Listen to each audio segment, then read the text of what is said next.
নমস্কার, আমি ডায়েটিশিয়ান শ্রেয়া চক্রবর্তী।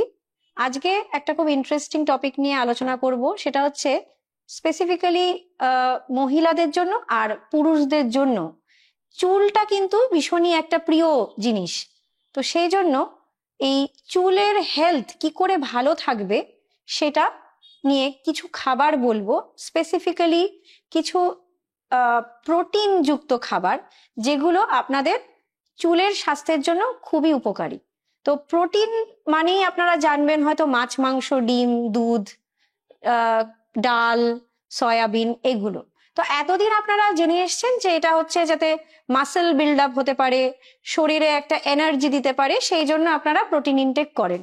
কিন্তু আপনারা কি জানেন যে চুলের স্বাস্থ্যের জন্য প্রোটিন কতটা উপকারী? তো আজ এমনই 6টা খাবার বলবো যেটা মধ্যে অনেক পরিমাণে প্রোটিন থাকে বলে সেটা চুলের স্বাস্থ্যের জন্য কতটা উপকারী সেটা জানতে পারবেন, আর কেন উপকারী সেটাও বলে দেবো। তো 1 নম্বর হচ্ছে ডিম। ডিম তো একটা খুব ইজি খাবার, সবার কাছে প্রচন্ড ফেভারিট, রান্না করার অত ঝামেলা নেই। তো ডিমটাকে আপনারা রেগুলার ডায়েটে রাখতেই পারেন। তো এই ডিমের মধ্যে থাকে হচ্ছে প্রচুর পরিমাণে প্রোটিন। আর চুল, যেটা হেয়ার ফলিকলস চুলের মধ্যে থাকে, সেটার কিন্তু বেসিক স্ট্রাকচারটাই হচ্ছে প্রোটিন। সেই জন্য এই ডিম সেই প্রোটিনটা প্রদান করছে শরীরকে। তার সাথে সাথে এই ডিম থেকে প্রচুর পরিমাণে পাওয়া যায় হচ্ছে বায়োটিন। এই বায়োটিন কিন্তু চুলের যে মেন প্রোটিন কেরাটিন সেটা তৈরি করতে সাহায্য করে। তো সেই জন্যে এই ডিমটা খুবই উপকারী আমাদের শরীরের জন্য। তাছাড়া ডিমের মধ্যে থাকে প্রচুর পরিমাণে ভিটামিন ডি। এই ভিটামিন ডিও দেখা গেছে হেয়ার লস প্রতিরোধ করতে সাহায্য করে। তো সেই জন্য ডিমটা এই প্রচুর পরিমাণে অনেকটাই সাহায্য করে চুলের গ্রোথের জন্য। এরপর দ্বিতীয় নম্বরটা আমি বলবো শাক। এই শাকটা ভেজিটেরিয়ানরা, মানে এর মধ্যে তো বেসিক্যালি অনেক রকম ভিটামিনস, মিনারেলস, আর যেরকম হচ্ছে এর মধ্যে থাকে হচ্ছে অনেকটাই অ্যান্টিঅক্সিডেন্টস, কিন্তু কিছুটা হলেও প্রোটিন আমরা এর থেকে পাই। সেজন্য ভেজিটেরিয়ানরা কিছুটা হলেও এর থেকে উপকারিতা পাবেন প্রোটিনের। শাকের মধ্যে প্রোটিন থাকে বলে অনেকটাই হেয়ার লস প্রতিরোধ করতে সাহায্য করে। তো সেই জন্য শাকটাকে রেগুলার আপনারা ডায়েটে রাখতে পারেন। বিশেষভাবে এখন শীতকালে পালং শাকটাকে ডায়েটে রেগুলার ইনটেক করতে পারেন যারা ভেজিটেরিয়ান প্লাস নন ভেজিটেরিয়ানরাও। তৃতীয় নম্বরে আমি বলবো হচ্ছে যে কোনো মাছ।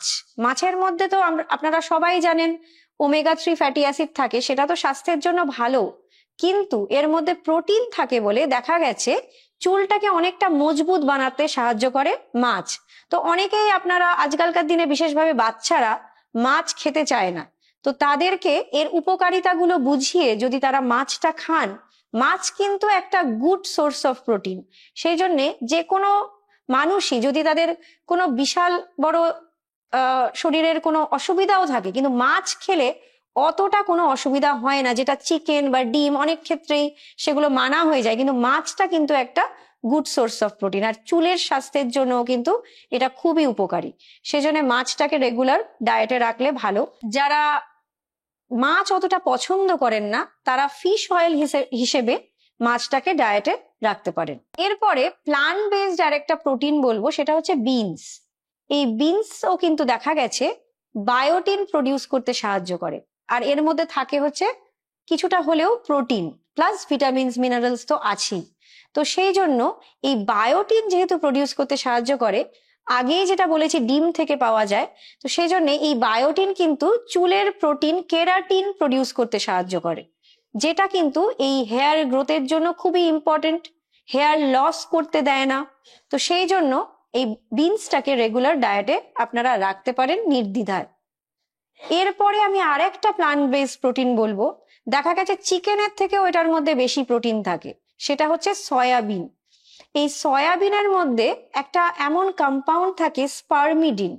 সেই স্পারমিডিন কিন্তু দেখা গেছে হেয়ার লস হতে দেয় না, হেয়ারটাকে অনেকটা লম্বা করতে সাহায্য করে, আর যেটা হচ্ছে এটাকে অনেকটা গভীর বানায়। তো সেই জন্যে এই সয়াবিনটাকেও আপনারা কিন্তু নির্দ্বিধায় ডায়েটে রাখুন। 6 নম্বরে আমি বলবো হচ্ছে টক দই। এই টক দইয়ের মধ্যে তো আমরা ক্যালসিয়াম পাই, প্রোটিন পাই, আর অবশ্যই থাকে ভিটামিন ডি, যেটা কিন্তু চুলের স্বাস্থ্যের জন্য খুবই উপকারী, আর হেয়ার লস হতে দেয় না, আর অনেকটাই চুলটাকে মজবুত বানায়। তো আজ থেকে যদি এইগুলো অ্যাভয়েড করে যাচ্ছিলেন, তবে অবশ্যই এগুলোকে ইনক্লুড করুন, ডায়েটে রাখুন।